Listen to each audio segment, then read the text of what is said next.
Well, it happened. Literature Devil told me on the night of December 6th via Twitter that Sargon had been banned from Patreon. And according to Tim Pool, Patreon told him that it was over Sargon using this phrase to insult the alt-right. Almost a year ago on a small third or fourth channel that got almost no views. This may have been a private conversation. There's some fuzziness about that from what I can tell. Similarly, Milo Yiannopoulos was also banned earlier this week, and in a screenshot he posted on Instagram, Patreon claimed that his one-time connection with the Proud Boys, though disavowed, was enough to get him booted.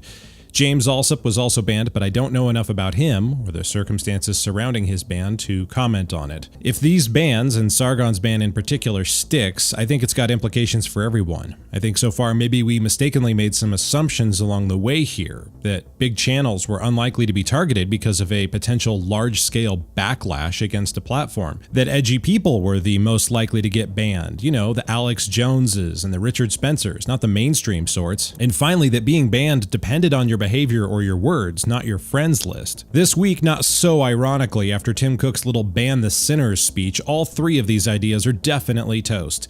My buddy Dave dives into Tim's speech a little bit more on his channel, so be sure to check out his video. By banning Sargon, Patreon has just shown that they are willing to anger the 800,000 fans of a channel that is nowhere near edgy, and that they are willing to play the guilty by association game when banning people. All this being the case, let me ask you something. Who is safe? And why isn't this you? Patreon is willing to take the risk of literally hundreds of thousands of Sargon fans spamming them with hate mail. How many channels actually have that kind of deterring power? They're willing to take down Carl over one remark on one video from almost a year ago. Any of you thinking back through your video or your tweet history yet? They're willing to target Milo over an arguably weak association that he rejected and disavowed. Feeling nervous about your friends list? Maybe you should. Because guilt by association might even go further than that. This alternative influence network map is a rotten piece of trash conjured up by a very special kind of journalist. Looking at this graphic of connections, one thing is apparent to anyone who's been around in our circles. This is garbage. It's pure garbage. And there's a lot of drama over the past year that effectively refutes all of these connections. But what this does is show us a picture of how some progressive leftists view guilt by association, and more importantly, how they view association in general. All of these people are guilty in the minds of the person who created this chart. The point is that if Patreon views our little corner of the internet in the same way, no one is truly innocent. No one is truly safe. Who's next, I wonder? Is it Styx for his appearance on Red Ice? Is it Mouthy Buddha for his JQ videos or for his little stint with the Alties? Didn't Tim Pool hang out with Lauren Southern once or maybe twice or maybe more than that? How about some black guy and Dave Cullen? They've been seen with Sargon, right?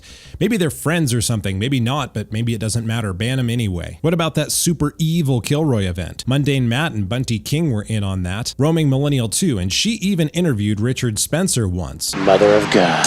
And what about the Kevin Bacon of the internet? Jeff Holiday, connected to, well, everyone. None of these people are small, meaningless channels, and yet most would be less trouble to snuff out than Sargon. None of them are all that edgy, none of them are extremists. The banning of Sargon shows that the punishment for wrongthink has moved into the mainstream of dissident thinkers and creators. Some of these folks have serious connections to the alt-right or other problematic figures, but Milo's connection to the Proud Boys isn't even listed on the Proud Boys Wikipedia page. Are the YouTubers I mentioned more guilty of sinful associations by some brainlet metric? Probably. If you're saying, well, Milo was banned for being Milo, the Proud Boys thing was just an easy out, then what that really means is the rules don't matter until you talk about who they're being applied to. For creators who think that it can't happen or won't happen to them, I have three simple questions. Do you have an audience that's worth fearing backlash from if some platform wrongs you? Are you less edgy than Sargon? Is there now, or has there ever been, a shred of connection between you and someone bad? Given the right number or timing of flaggers or moral pearl clutchers, I suspect that there is very little reason that this isn't you.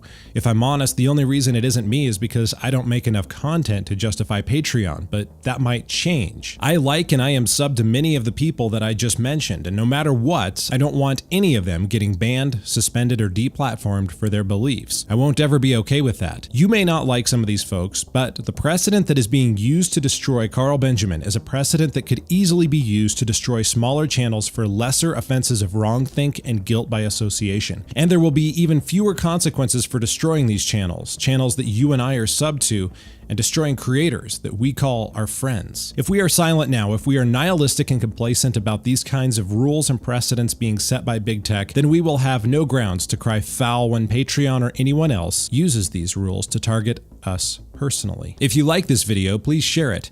If you want an alternative to Patreon, please check out Ko-fi, which doesn't take a cut of your donations, and it allows for PayPal, credit or debit card donations, subscriptions, and more. It's also probably 100% less anti-Semitic than Gab and their new payment platform, so I'd recommend Ko-fi instead, and refer your favorite creators to that platform. There's no reason to leave all your eggs in the basket of Patreon, especially when Patreon seems bent on making socially woke omelets.